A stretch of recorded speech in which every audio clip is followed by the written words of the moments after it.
Welcome to the eBusiness Playbook podcast, proudly sponsored by Academy Global, where we help you go from theory to reality, empowering you to elevate your e-business.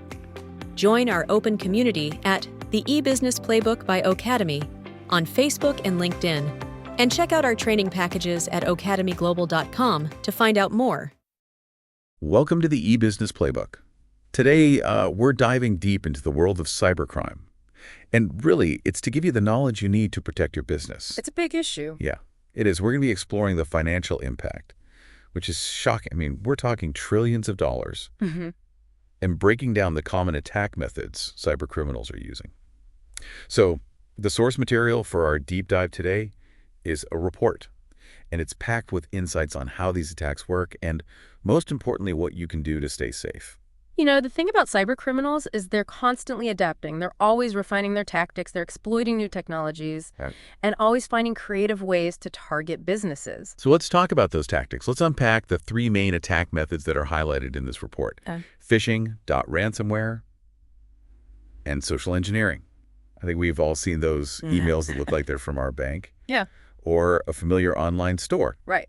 That's phishing, right? It's an attempt to trick you into revealing your personal information.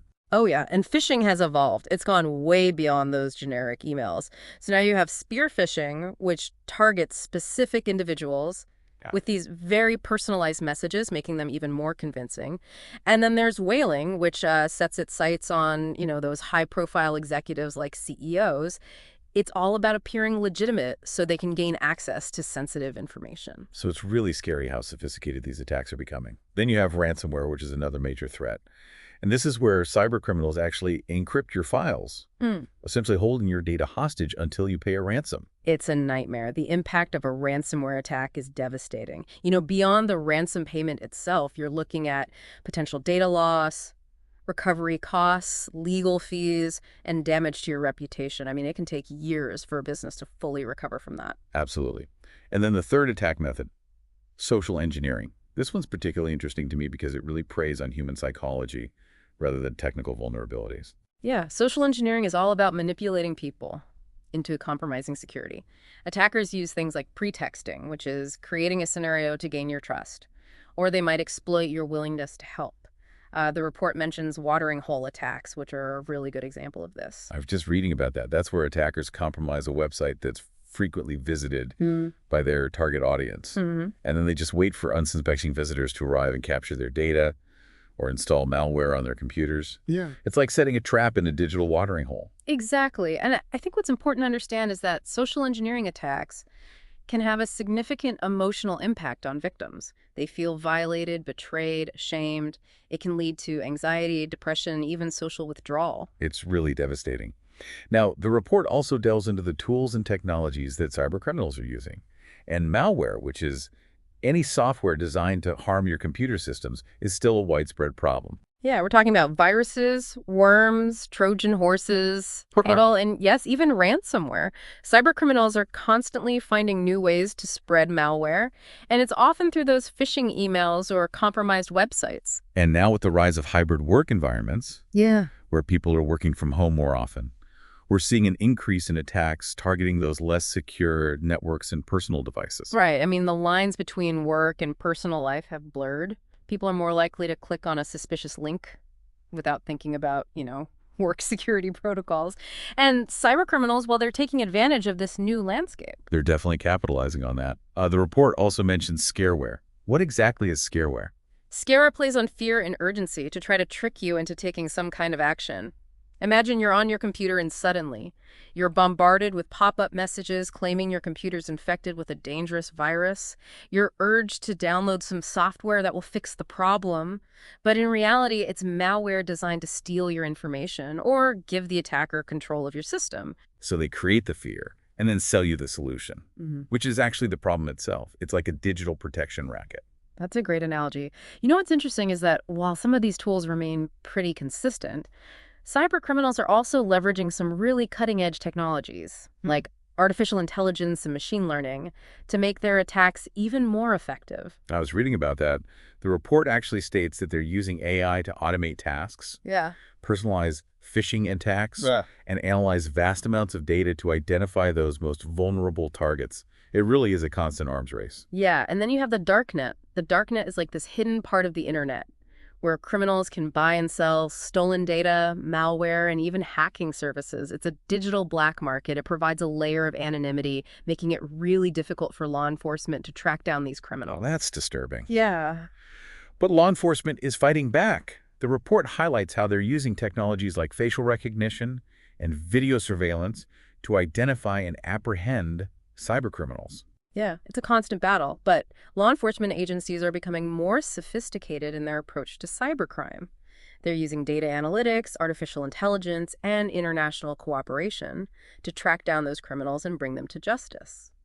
So it sounds like while cybercrime is a serious and evolving threat, there is a concerted effort to combat it.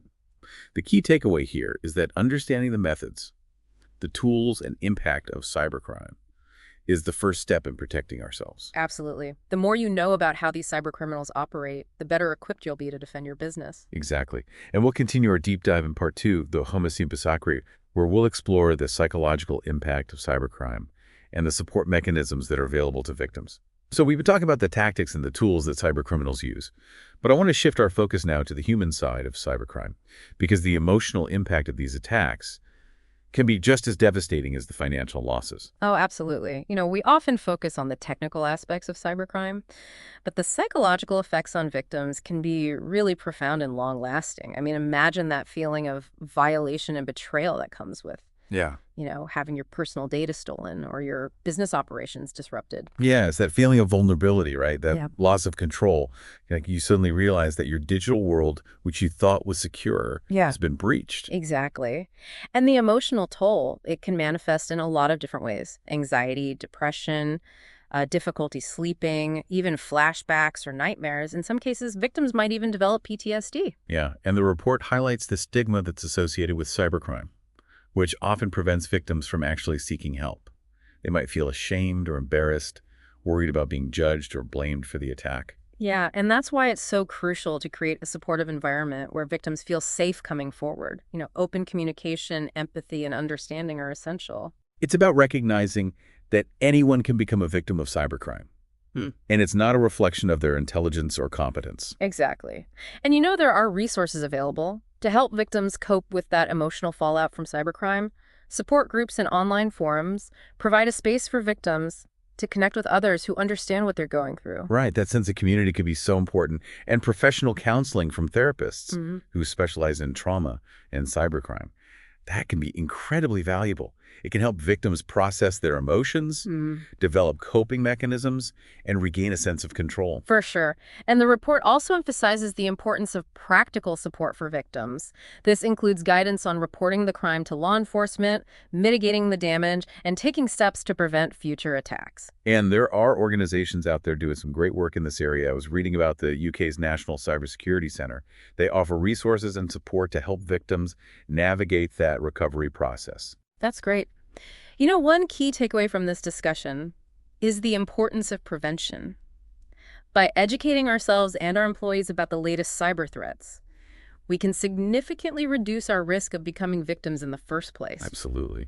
And the report mentions some initiatives like Cybersecurity Awareness Month, which raises awareness about the evolving threat landscape and provides some really practical tips on staying safe online. Right. Educational programs are essential, especially for businesses. Training employees on how to spot phishing emails, create strong passwords, and report suspicious activity. I mean, these things can go a long way in preventing attacks. It's about creating a culture of cybersecurity, right, where everyone understands their role in protecting sensitive data and systems. Exactly. And ongoing education is critical. I mean, the cyber threat landscape is constantly evolving, so we need to stay informed about the latest threats and best practices. It's a lifelong learning process. It's like keeping our cybersecurity software up to date. We need to regularly update our knowledge and skills to stay ahead of the curve. That's a great analogy. What's interesting is that while those technical solutions are really important, ultimately the human factor plays a crucial role in cybersecurity. Yeah, it's our behavior, our awareness, and our ability to make informed decisions that can really make all the difference. And that's why awareness and education are so powerful. They empower us to be that first line of defense against cybercrime. So in a sense, we're all cybersecurity professionals now. We need to be vigilant, informed, and proactive in protecting ourselves and our businesses. I couldn't agree more. Cybersecurity is everyone's responsibility. And in the final part of our deep dive, we're going to shift gears and provide you with some very specific actions that you can take to enhance your online security. We'll discuss practical tips and strategies that you can implement right away to protect your business from cyber threats. So we've explored the threats, we talked about the impact of cybercrime, and now it's time to empower you with some practical steps that you can take to protect your business. I know it can feel overwhelming, but even just implementing a few key strategies can significantly reduce your risk.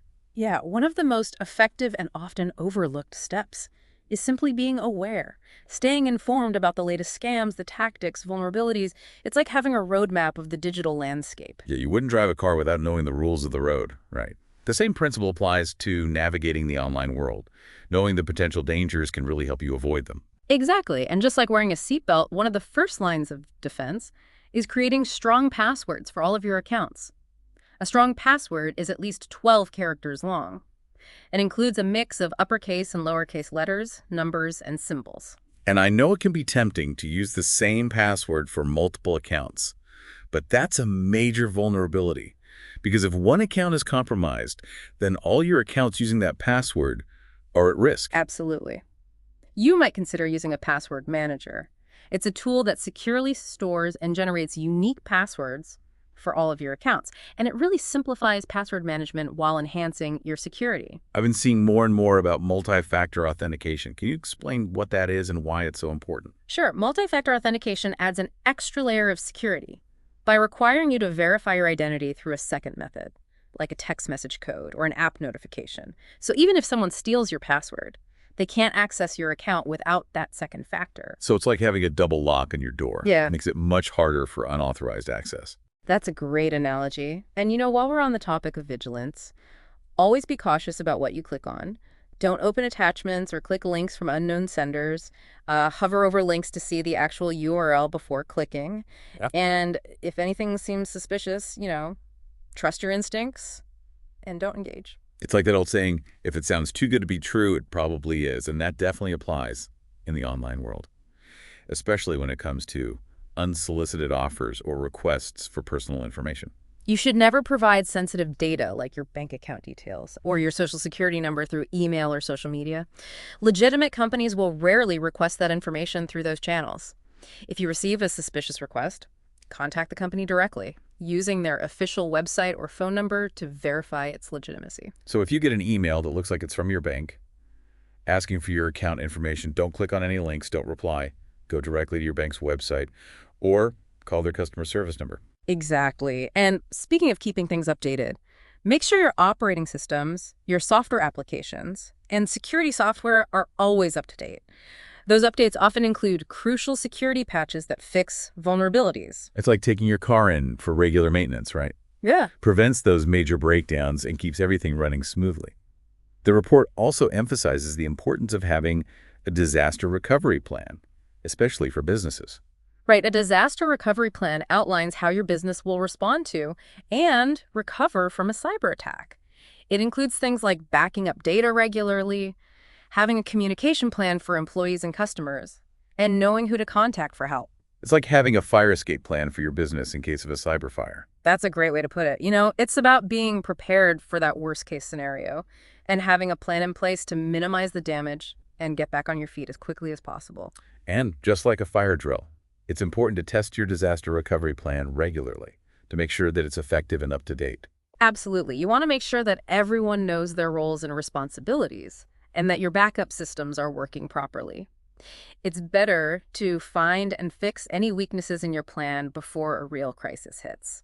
So we've covered a lot of ground in this deep dive. We've talked about creating strong passwords, using multi-factor authentication, being cautious about what we click on, keeping our software up to date, and having that solid disaster recovery plan. What's the key takeaway that you want our listeners to remember from this conversation? The most important thing is to understand that Cybersecurity is a continuous journey, not a destination.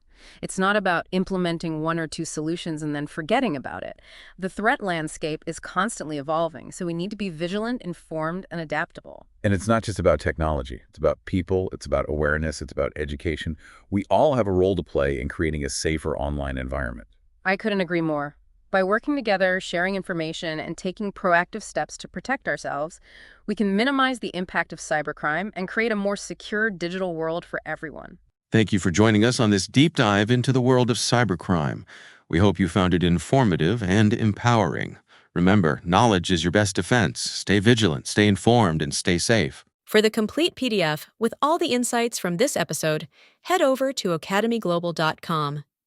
There, you'll find the PDF, plus other valuable podcasts and resources to fuel your business growth and career success. Thanks for listening, and see you next time.